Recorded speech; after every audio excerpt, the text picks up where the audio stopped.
Kalajengaken serah tinampining paraga ringgit Puntadewa saking Bupati Gunung Kidul Bapak dateng Dalang Ki Yusuf Ansor Ganendra Hoirudin.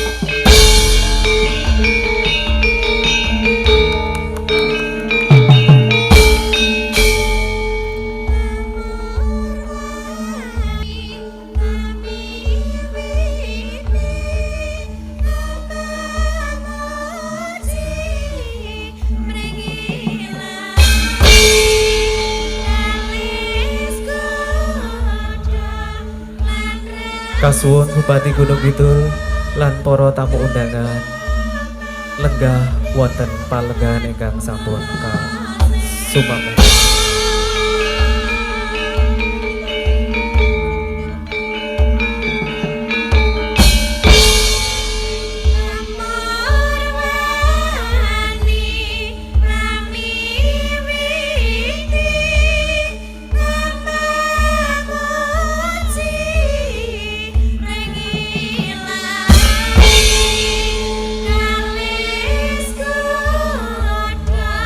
Angantu ridho dalem Gusti saking lapangan Kuarasan Wetan Kalurahan Gedung Keris Kapanewon Nglipar Kabupaten Gunung Kidul. Sumangga kita pirsani sesarengan babaring ringgit purwa kanthi hajat pengetan ambal warsa kaping 26 Madrasah Aliyah Negeri 1 Gunung Kidul tahun 2024 lampahan Wiroto Parwo kairingan karawitan Ansor Laras kanthi aransemen Roni Ahmad Wahyudi Sarjana Seni Dalang Ki Yusuf Ansor Ganendra Hoirudin siswa Madrasah Aliyah Negeri 1 Gunung Kidul saking Katongan Nglipar Gunung Kidul. Mungkasi babaring upacara purwaka sumangga kadherekaken maos hamdalah sesarengan. Alhamdulillahirabbil alamin. Sugeng ngamirsani salam budaya lestari budayaku. Wassalamualaikum warahmatullahi wabarakatuh. Nuwun nuwun nuwun.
yak langening kalang jiwan aglawan kang moncar tinon nek tekone surem sorote tan madang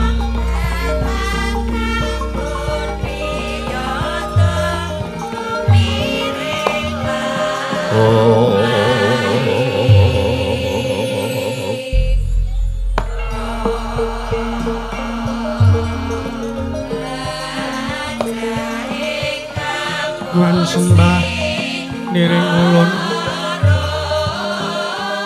kapurba risang amor bingrat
Santi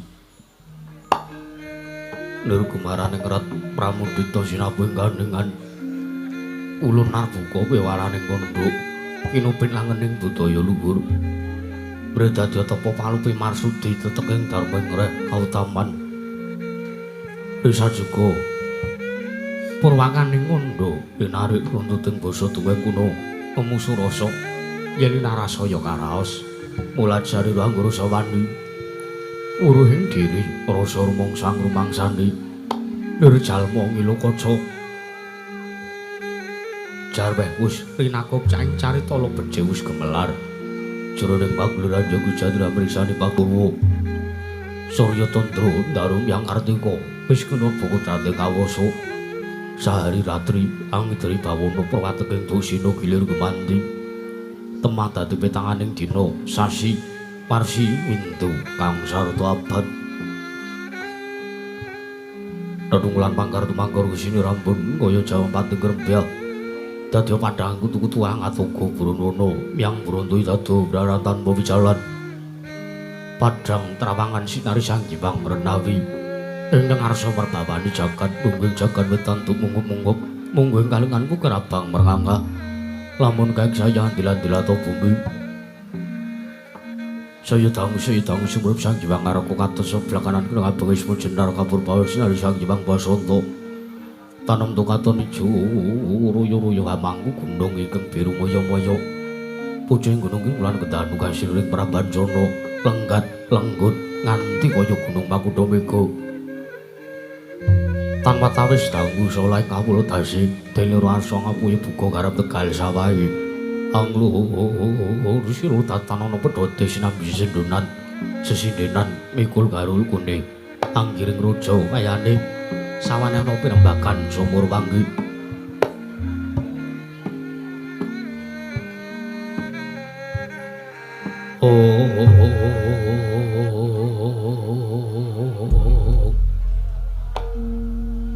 Sang Hyang Raka sedang saya inggil meskapun melok sinaring jagat dunung inggih kiblat papat lor kidul wetan mewah kulon sinaring jagat kang samya rebut yata rebut tejo rebut kuwung parandhetatan wonten ingkang amadhan ingkang kuwunging praja negari ing Wirata kapanjar kinayu pambukaning kondo saruding mangke krana negari Wirata dumadi saking pulo-pulo bebanjaran sinasapan kaya benawi tinampi umbas samudra binang langkun kang tanpa pakut pegating maninggal kapandha ruting Cakrawala maneh-maneh cangkreng bepisik sawanake neping jurang corong kinepung guwa sira kinarya susuh peksi lawet miyang sarang burung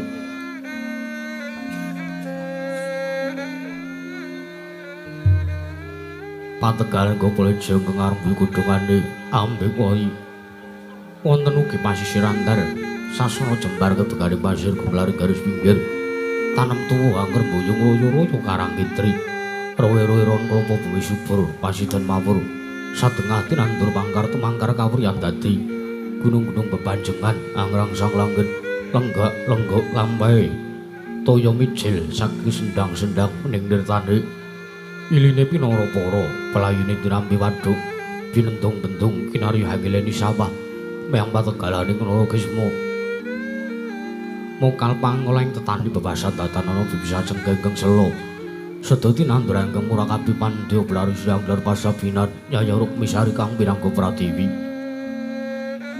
pategan goblok jengkang arep godhongan yambe kowe nganti kaya manglung-manglung ditandhi polo kependhem polo kesimpar polo kebantung sadutan kuciwa cinawi dukulan kang maweh sarasaning diri ingon-ingon raja kaya dewen sansayang rembaka lamun siang samya gelaring mangunan lamun manci sarap surya samya mulih marang kandange dewi-dewi datanana carane kandhang anggo granjing palang lebet tebe saking tindak Durjana Cuti samya sayek seka kapti akari luring rusa bangsa tuwin negari ing Wirata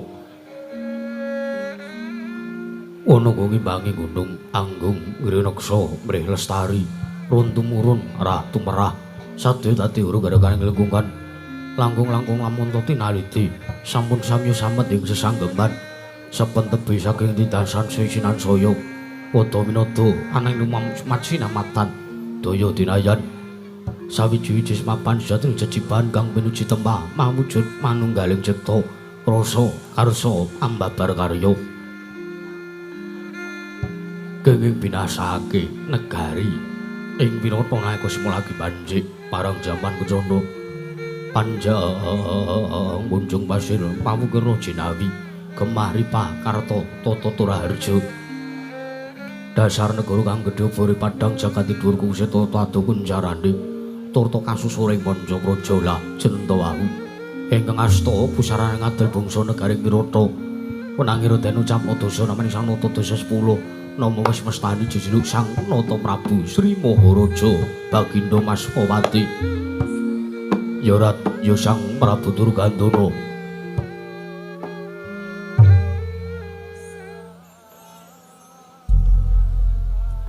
nalendra pepakuning bumi ingkang anggung jejegaken kautam marisa juga lenggah madaring damar kusana kinopin sangya para banjadi manggung ketanggung Joko Paloro-loro kang samya ngambil upacaring keprabon kaya banyak dalang harta walika sawung galing kidang mencana kadhem rumursaning Sang Nata Sang Prabu Maswapati datan kantun wiswanipun Sang Hyang Manungsa tungguling praja negaring Wirata mimasangjaning para putra miwah para kadang nengging sampun ketinggal pisawani nenggih Sang Raden Seta putra Wirata datan kantun ugi ingkang lenggah wonten sak pepengkeranipun Sang Raden Seta nenggih Risang Repyana Pati Nirbita Pawati negaring Wirata dadu kanca ing penggalih Sang Nata Prabu Sri Bagindo Maharaja Maswapati duping ngawuning anisangya para kawula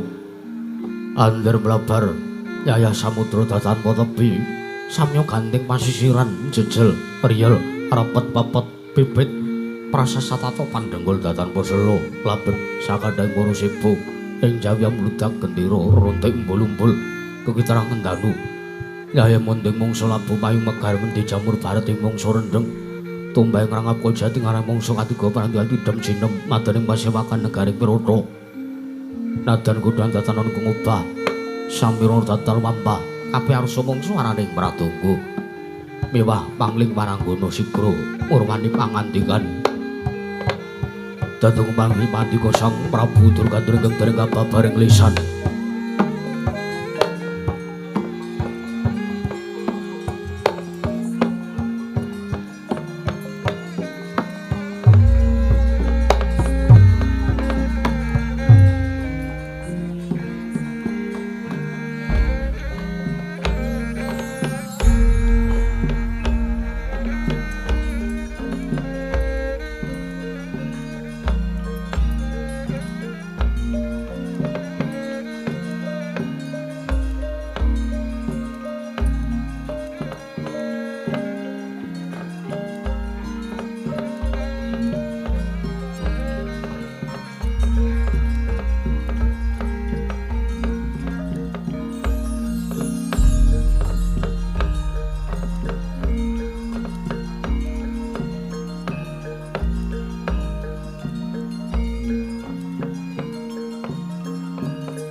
tinon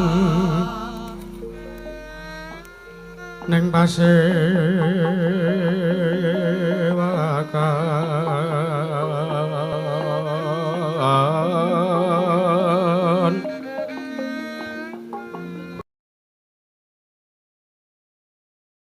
ono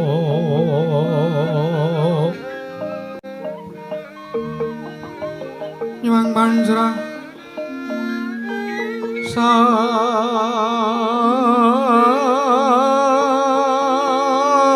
sarwarokma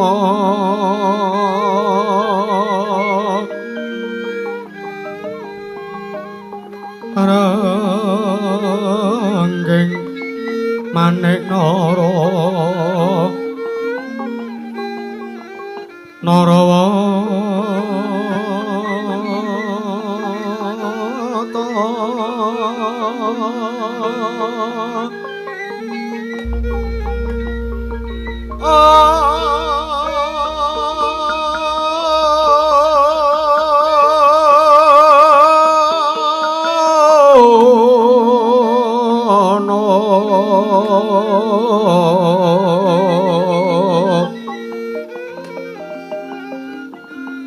Obro prabanyo kang sumirat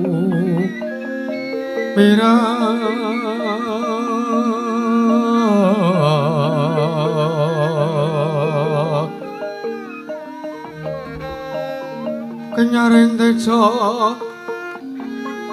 laliwaran ler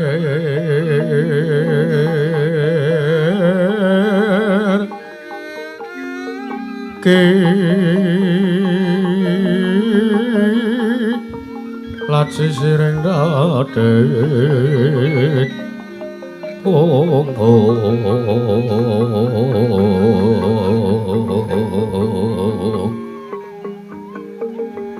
wimbo kekandha mrek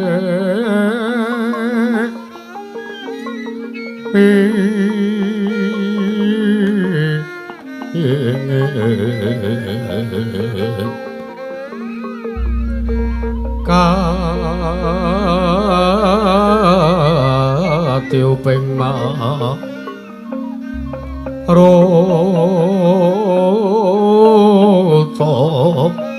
mando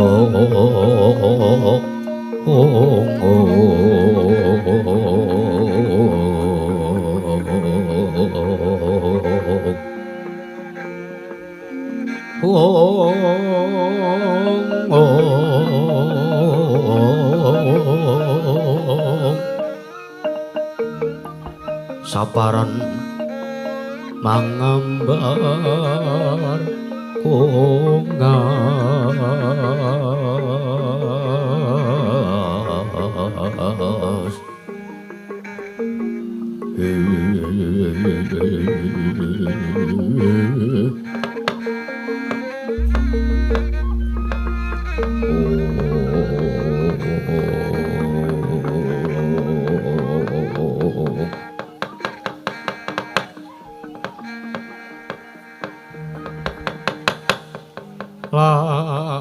lamun sira anggeguru kaki amilya manungsa kang nyata ingkang becik maratabati sarta kawruh ing hukum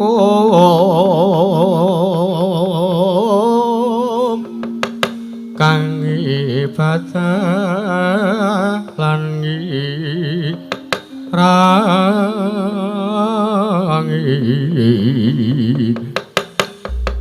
syukur oleh wong apa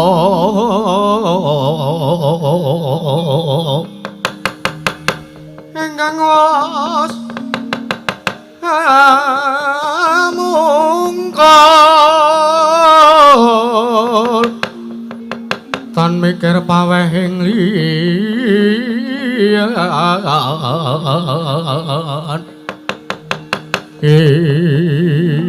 iku pantes Kuranana kaki sartane kawruhana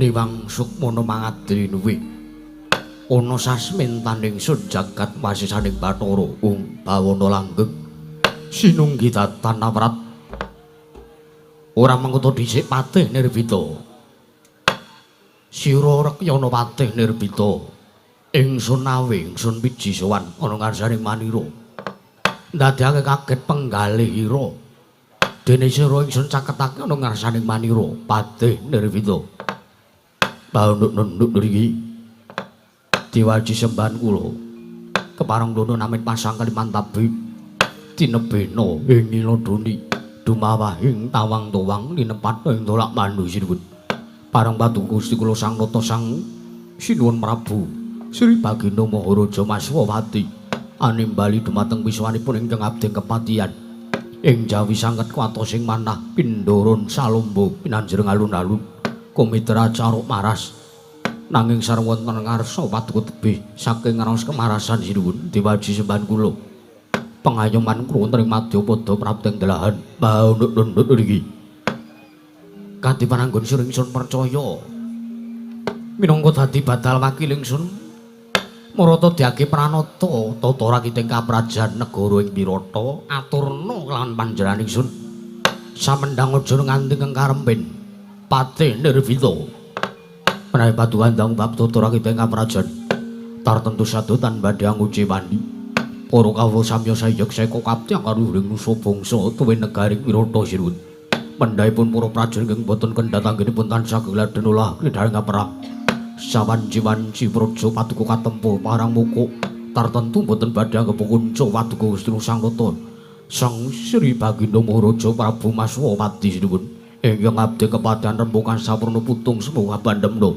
baunuk niki ya gawe bombong lan marem penggali ingsun toko jangkep kang dadi aturira Patih Nirbita ora liwat pakareng kang utama wae tindakna selawase urip Patih Nirbita baunuk niki mriki sampun stupada dawuh paduka Kanjeng Sinuwun Prabu Maswawati nanging dereng lan sak sampunipun kepareng ingkang abdi kepatihan ngaturaken sembah sumungkem pangabekti kula kunjuk sandhap pada paduka Gusti kula Sang Nata Sinuwun Prabu Durgandana sinuwun ya sira atur bekti kelawan panjenengan ingsun ora liwat pangestuning ingsun wae tampan ana Patih Nirbita baunuk niki sampun pareng kula pundhak karo jimat paripe dayana ing kasantosan diwaji sembahan kula lan tatanan barisaning para wadyabala sartane para kawula ingkang padha gantung sibuk aja nganti ingkang padha sawra manuk jeneng ingsun diambabarake tuwin anem Brahma wigatining pasyawakan Patih Nirbita menawi ingkang sampun paduka dawuhaken tatetu kula mboten badhe suwala baunuk niki diwaji sembahan kula Gusti kula Sinuwun Prabu Maswawati anak anungane ndita bocah mursid bisa mikul dur mendem jero kelawan wong tuwa aja mung kandhek ana ing pangucap nanging kababar dadi pakarti anakku lanang seta padha kandhir harja sak pratamu nggonmu lungguh ana ngarsaning pun Rama wektu dina iki ingsun caketake ana ngarsaning pun Rama ana ing kedhaton negara ing Wirata anakku lanang seta nunamit pasang Kalimantabi tinebena ing Nilodoni dumawah ing tawang tuwang Kanjeng Rama Prabu Maswawati paduka nimbali dumateng wiswanipun ingkang putra pun Sita kepareng kula ngaturaken sembah pangabekti kula kunjuk sartanipun sampun winujeng wiswanipun ingkang putra pun Sita Kanjeng Rama mboten manggihaken setunggal punapa Ing sakmangke wilujeng sowan kula wonten ing Ndatulaya Praja Negaring Wirata. Sembahmu tak tampa, ora le pengesuku tampanana ya anakku cah bagus. Kanjeng Rama sampun kula tampi. Pangestu paduka kepareng dadosaken jimat aja candhi. Sartanipun dayani dumateng kasantosan karaharjanipun gesangipun ingkang putrapun Sita Kanjeng Rama. Mesti wae sira kaget. Ingsun pijana ngarsaning pun Rama, anakku Seta cah bagus. Mesti sira durung mangerteni sartane durung priksa apa to kang dadi darunane wondene wong atuwamu ya pun Rama ing Wirata nimbali rawuh kelawan sira. Kanjeng Rama. Mesti kemawon kula kaget penggalipun ingkang putra pun Seta. Kepareng kula jumadung dawuh, kepareng paduka paring dawuh ingkang tetela menawi kepareng tumunten kawedharing akathah nanging menawi wadi tumraping para kadang seta miwah para kawulawi kula dheraken manjing wonten teng kedaton apan catur netra kalingkang putra pun Seta Kanjeng Rama Hyang Pandara Ratri.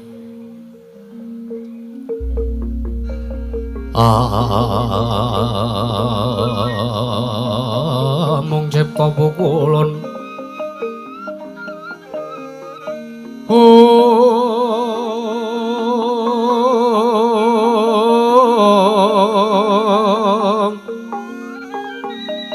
tanah nalian kaeksi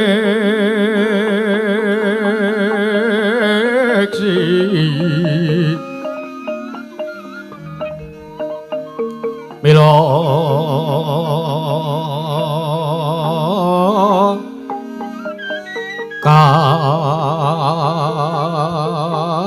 katur kang cundha maneh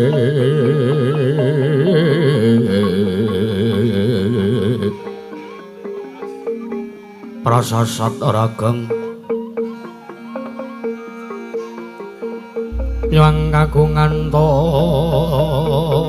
sing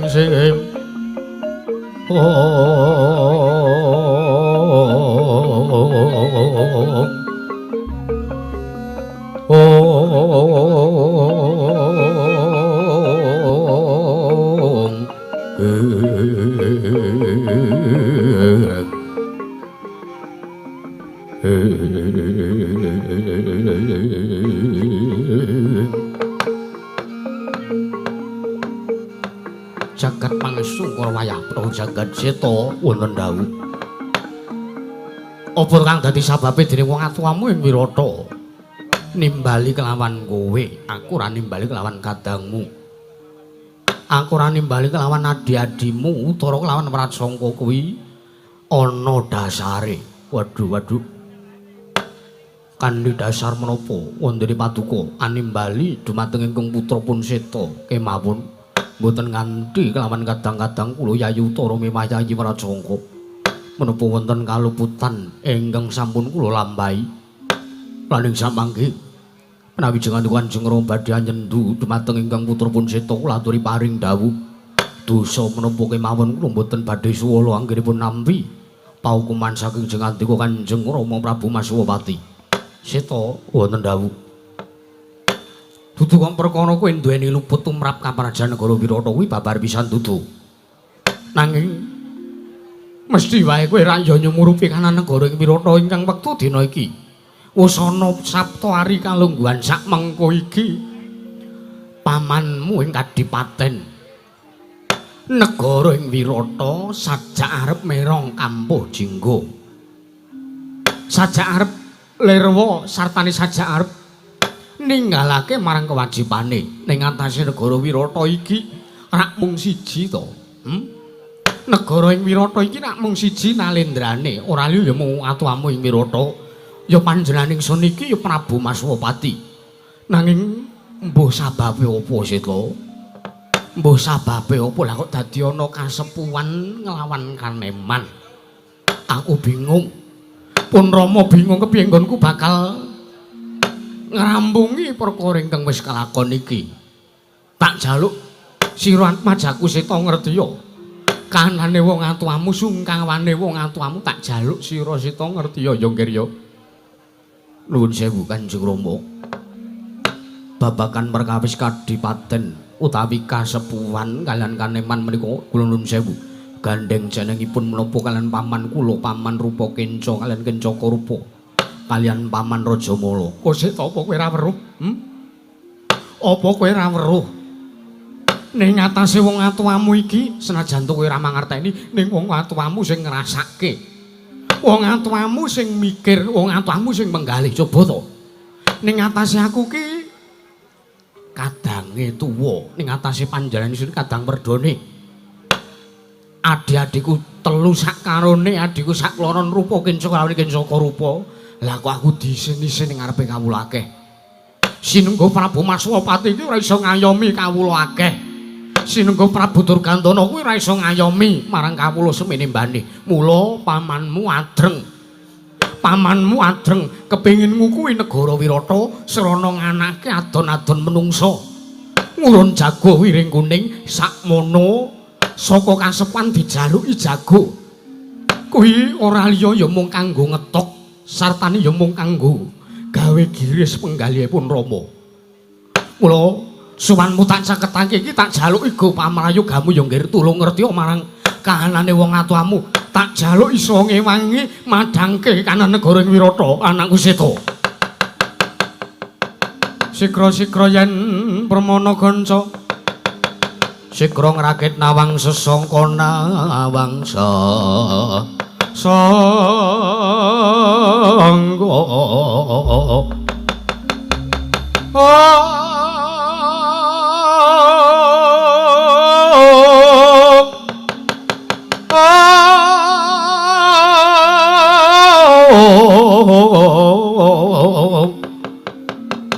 Nalendra mbek marwa sing sang katriku mulung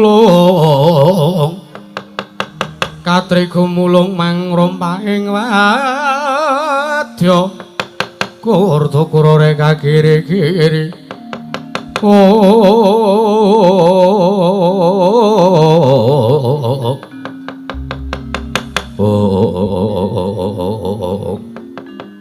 nuwun pangapunten Kanjeng Rama.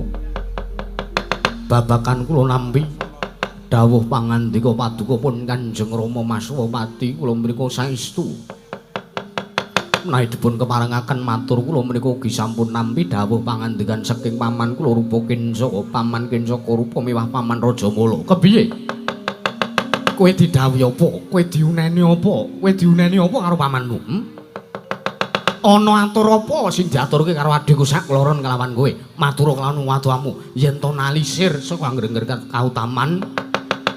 Yen to ature pamanmu natoni atimu mengko aku sing nanggung perkarane. Nuwun sewu.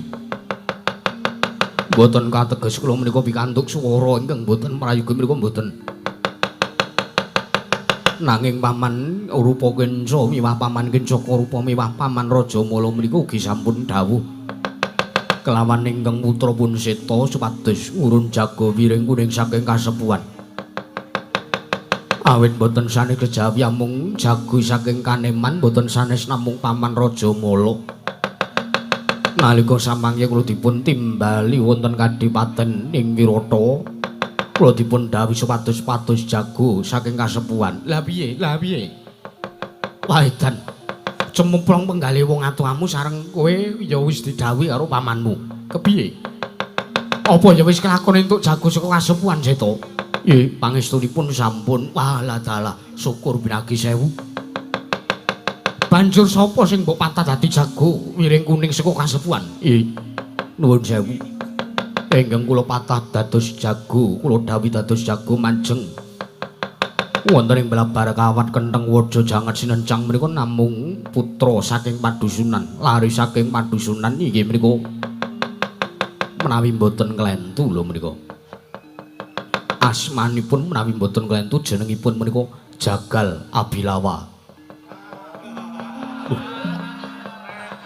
Jagal Abilawa. Nggih, menawi mboten klentu menika. Bocahipun menika gedhe dhuwur. Lho, gedhe dhuwur Seta. Nggih. menawi tiyang limrah menika sak dedeke limo dedeke menungso awake menika biyuh-biyuh menawi jangan dika priksa mesti semelengeren piyambak Jakala Bilawa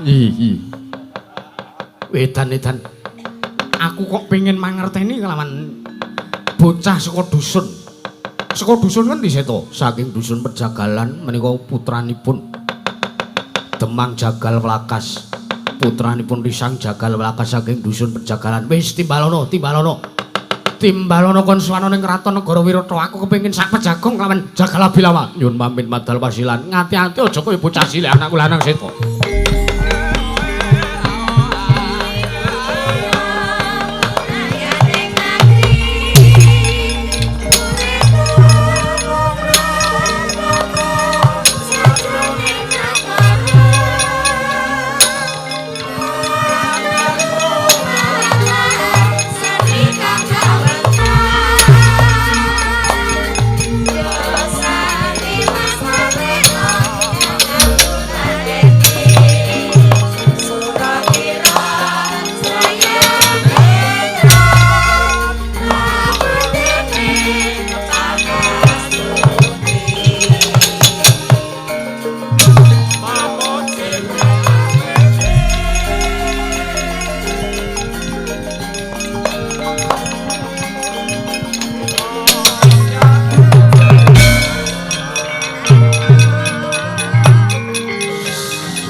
Trapsilanira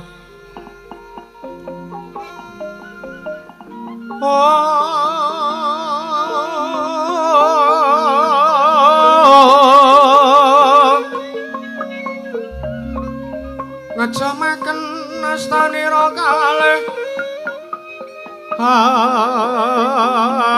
astanira kalih pisan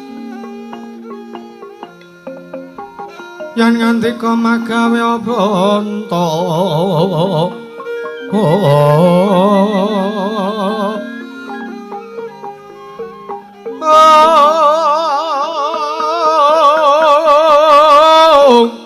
yen ngandika magawe banta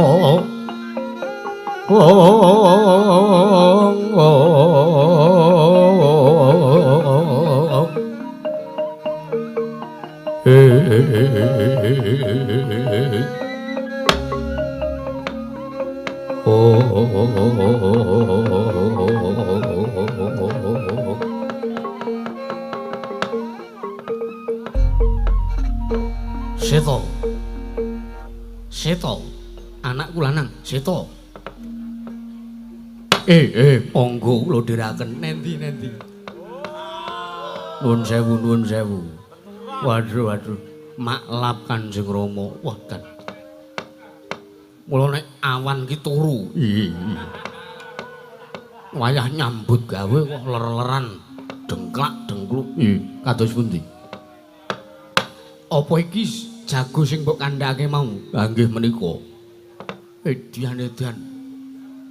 Lah kok deteke wedian. Oh sik iki dadi awake gilap kaya ngene piye? Nah nuwun sewu. Bocah menika manten mboten nate adus. Mula nek njenengan caket-caket mengke mboten mitet grana, mengke mboten betah ampunipun. Ngono nggih. Bocah ora tau adus iki. Nggih, mekaten wedian. Mula awake kemeleng. Ha nggih kemeleng niku sangka le kokean jagali kebo sapi. Oke jagal kebo sapi ngantos lali mboten adus. Mula rambuté menak mboten dipotong niku. Wedian iki wis pirang taun ya kaya rambut semono dawane tekan bokong ora dipotong niku. Racahe mantan mengedram niku riyen niku. Nirbita dhisik pancen gondrong. Ha nggih. Saiki nek wis dikethok rek maneh. Ha nggih. Kula aturi nimbali. Ya, lungguh sing prayoga seto. Sampun boten ngrang prayoga Kanjeng Rama. Jagala Bilawa. Aja kaget sira tak timbali ngadhep ana ngarsaning ingsun ana ing kedaton negara Wirata. Padha kanthi slamet harja sak sowanmu, Jagala Bilawa.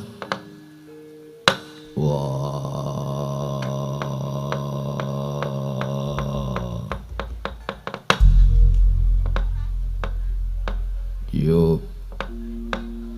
Slamet tekaku ora ning alangan Suwijapa.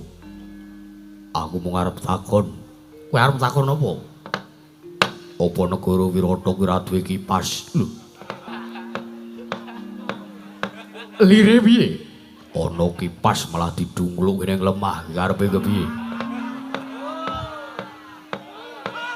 Nirbita, wonten dawuh. Ki karepmu kepiye malah to dungluk ning lemah ki piye? Nuwun sewu kula wau sumuk sinuwun. Depatih goblok topeni. Ya Jagala Bilawa. Jagala Bilawa sapa? Lho. Jenengmu kira Jagala Bilawa. Sing kandha sapa? Anakku lanang Seta. Wong ora iso maca kowe. Lho. Aku ora ya mung manut wong atuamu to. Takon karo aku ki janjane jenengku kok dudu kuwi. Nanging jenengku ki Jagala Bilawa, ya Balawa sebutanku. Edan zakat Dewa Bathara Seta wonten dawuh. Enduk jago wae lah kok teko dadi ora iso basa, ora iso tata krama, ora iso ndodhok. Iki mawe rekane arep ndodhok. Wis rada nekuk sikile. Kursi sing dilungguhi jeplos.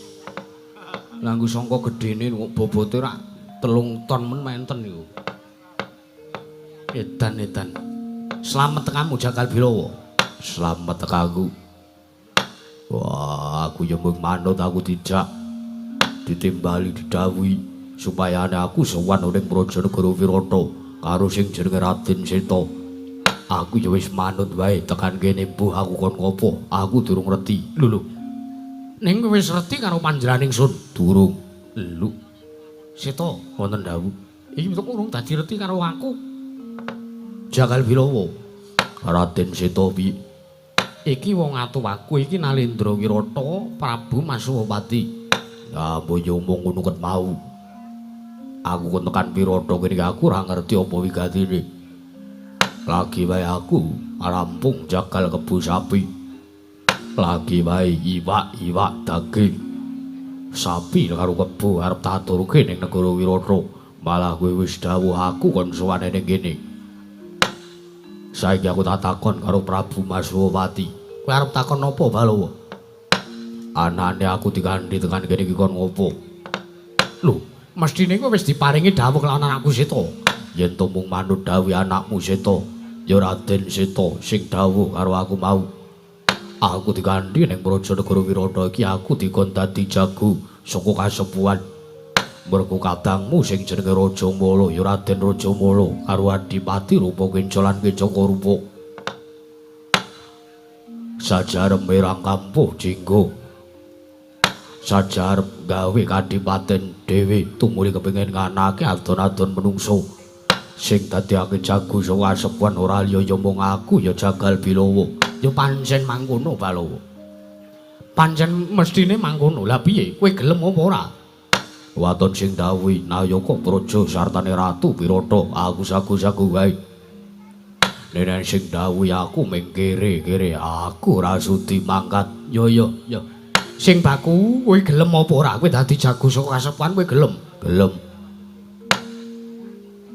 Yen kowe gelem mung kari ngenteni besok kapan dinane kowe kudu munggah ning Blabar Kawat Kendheng Waja Janges Yencang. Besok kapan dinane paringa dawuh lawan aku. Karuane aku arep njaluk tulung karo Prabu Maswapati Ratu Wirata sakawulane ndongake lawan Balawa. Balawa ana dawuh apa? Dinane kowe kudu munggah ning Blabar Kawat Kendheng Waja Janges Yencang kudu tanding yuda. Perang tanding kelawan kadangku Raja Mala. Sesuk dina Selasa Kliwon. Yektine sesuk awan aku kudu munggah ning Blabar Kawat. Yo pancen nyata. Yo yen to cetha kaya mangkono aku tak tata-tata. Aku tak bali ning pejagalan. Aku tak bali ning pejagalan njaluk pangestu karo wong atuh aku ya bapakku Jagal Welakas. Dimen rahayu ning sambi kala nggonku arep maju dadi jago saka kasepuhan negara Wirata. Nggone aku arep nglakoni adon-adon menungso aku kudu gelut. Karo sing jenenge Raden Raja Mala Prabu Maswapati. Mangka anggara sesumbar mawalendra bumi gonceng. Umaluta kuntur katok. Yo Balawa yo. Tak pangestoni lakumu tak pangestoni saka panjenengan ingsun Ratu Wirata. Nanging kowe duwe panjaluk apa? Kowe duwe panjaluk apa? Apa kowe njaluk wadyabala? Kudu ngirit wadyabala segelar sepapan nggon ngombyongi kelawan lakumu munggah ning Blabar Kawat Kendheng Waja. Wah, aku ora arep njaluk pengawalan apa-apa. Lho. Tegese piye? Aku ora arep njaluk kowe ngirit wadyabala segelar sepapan ngombyongi kelawan lakuku.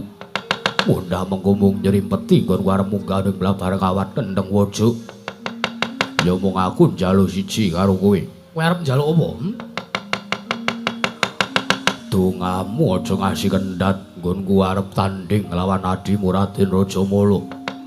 Seranane ora mung dongake biasa kuwi ora.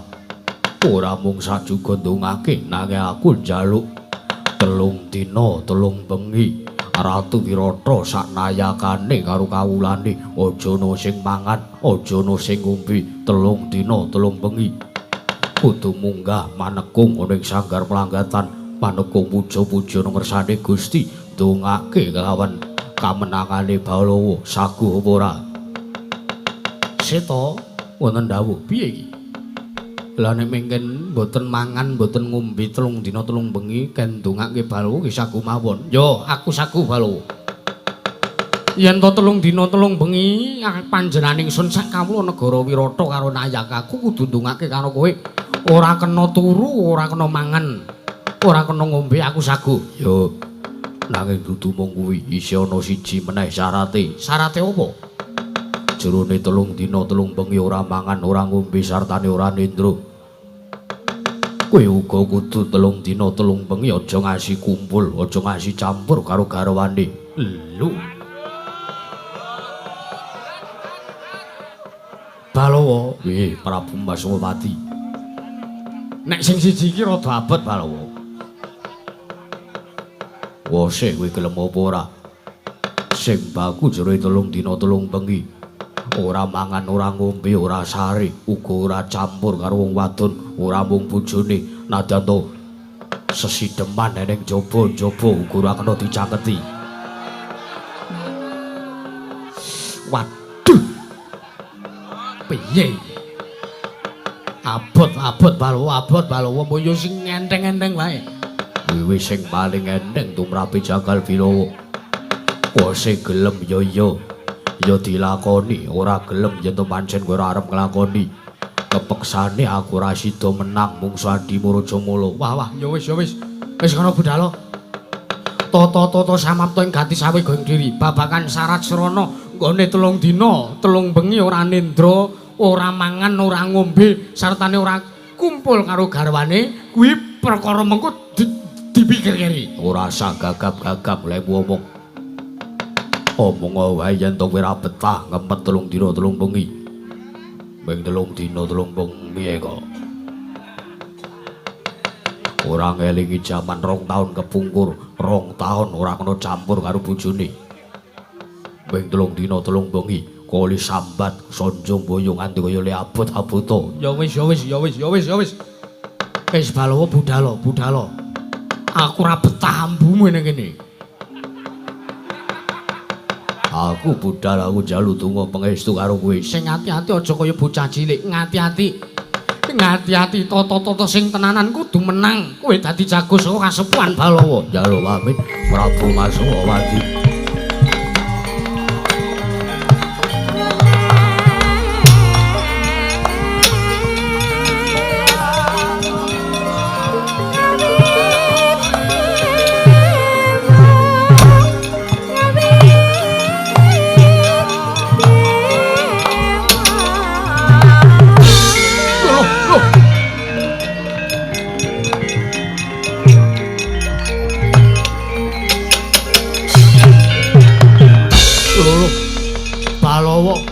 Balawa kok dadi aku tok junjung kaya ngene iki karepmu ku piye?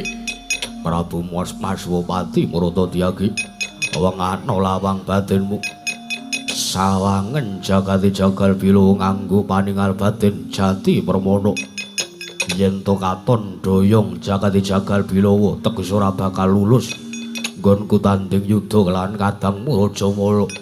Nanging yen to katon jejeg ora miring ora minggu jagate Jagal Bilowo, wah teges bakal kasembatan panjangane Jagal Bilowo. Edan yo Jagal Bilowo yo tak sawang saka kene jagatmu katon jejeg ora ana sing doyong teges bakal semulur nggonmu dadi pengarep-arepe Ratu Wirata. Dalu pamit garpu.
Seta wonten dawuh.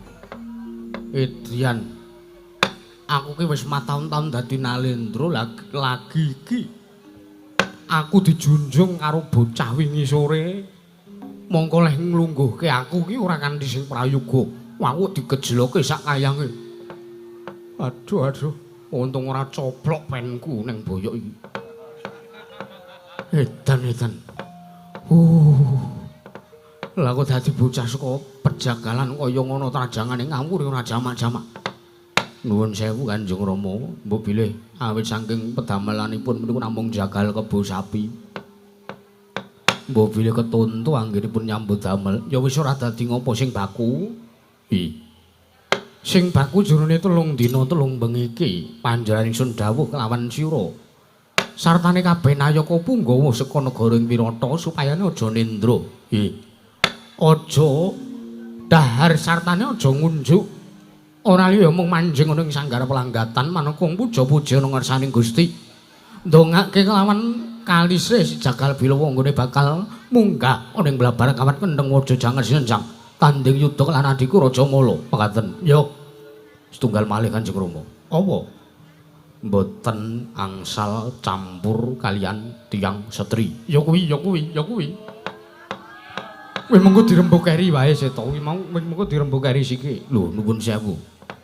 Mangantos mengke sak mangke menika dipun mboten dipun not aturipun Bilawa menika kados pundi? Wah, ya abot jenan.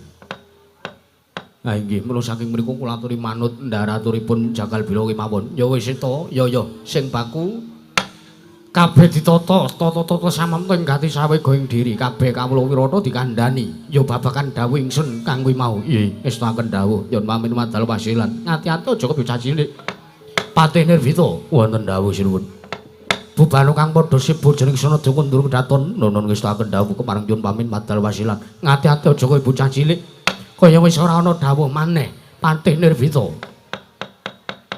purna gatining maranggilan Arsa Sang Nata Kundur Kedaton sok saking Damar Jana kinapit gambaran gadhing kadhara kesanggihan Purban jadi manggung tanggung Joko Maloro ingkang sami ngambil upacara keprabon kawis tinggal saking Mandura Tindanya Sang Sri Narana lamun katun saking Mandura tansah munjuk syukur ana ngersaning Gusti kang akarya jagat